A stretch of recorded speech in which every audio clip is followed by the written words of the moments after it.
Luluto tayo guys ng alakbate.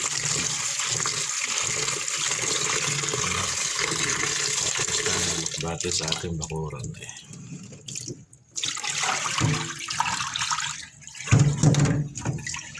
Yun. Tayong dalawang kamatis, pwede na to.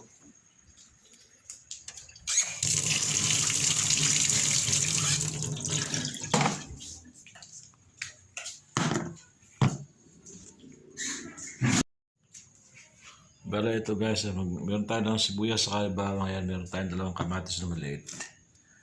Tapos meron tayong panahon na isang tilapia. Saka natin lalagyan ng bagoong. Ito, halabaybay. Ito, pwede na ito sa ating hapunan. Lagyan itong buhay guys. Tsaga-tsaga lang ang buhay yan alakbate Gigisahin natin yun. Kasi mas gusto ko ginisa kasi alam naman gano'ng halos sahog eh. Halabaybay ilalagay natin. Tsaka may isang tilapia yung natira kanina.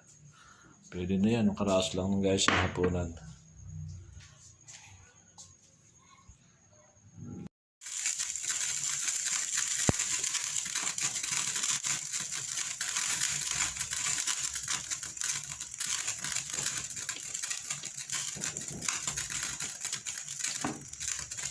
Luluto po tayo ng alakbate. Ayan, Pakuha tayo sa ating likod bahay ng alakbate ating igigisa. Para medyo may lasa-lasa ng konti.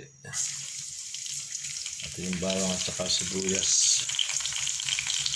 Yan guys, ang buhay rito sa probinsya. Ayan. So wala ng konting gulay. Nakaraos sa ating hapunan. Meron lang tayo mahihalo sa kanin. Okay na yun.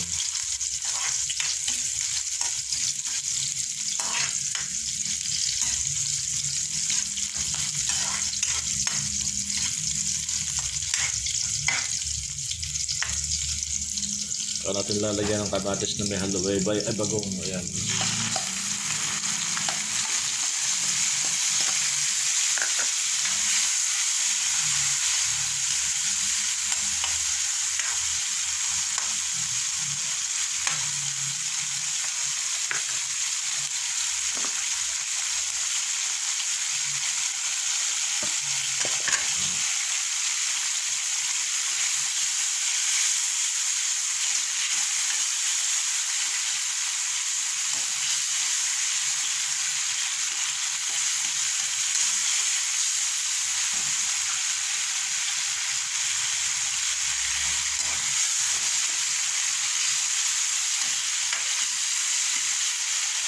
So natin sasabuan.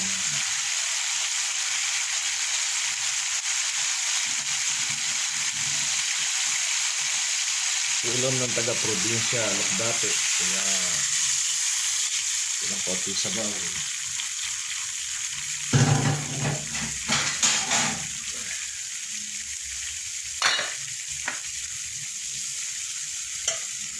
Natin lang yung isang tilapia. Ayan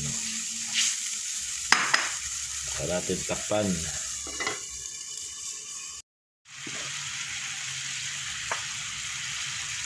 Alam niyo pa meron ganda buhay namin sa probinsya. Mairaos lang naman ng hapunan. May sama lang sa kanin. Okay na. Kaya kahit alakbate lang, paraos na rito. Hindi natin kayang bumili lagi ng masarap na ulam. Akala naman tayong yaman.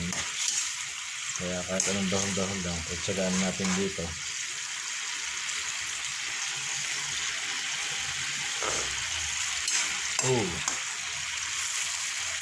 Kalat. Sabawan natin.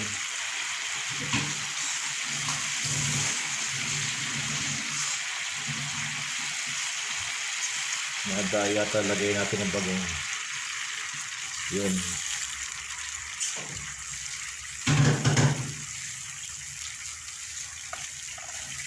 Pakulaan uli natin ilinis ang mga 2 minuto. Palagay ko pa niya okay na siya.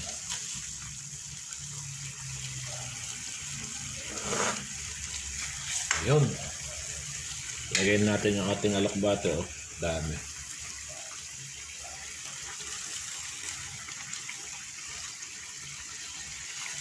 Ewan ko kung lahat kayo kumakain ng alokbate, pero ito masarap ito.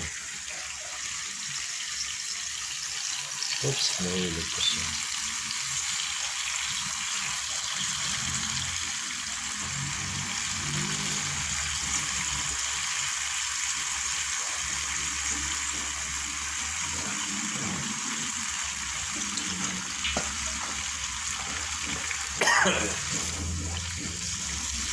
Kaya sakto na sa amin ni Mrs. ito ngayong gabi.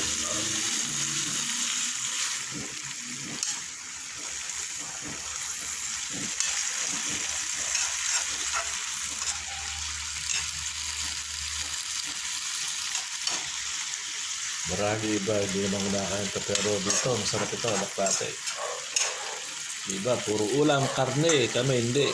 Dahon, maraming dalas dahon. Yan, pwede na siyang balik rin. Uy, nako. Sarap nito.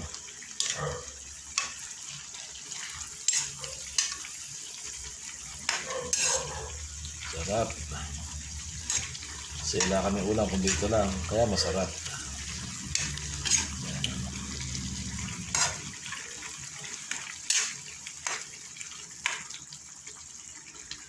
Sustansya yan, alokbate.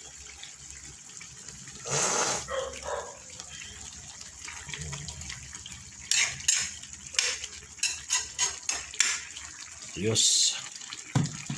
Sarap-sarap.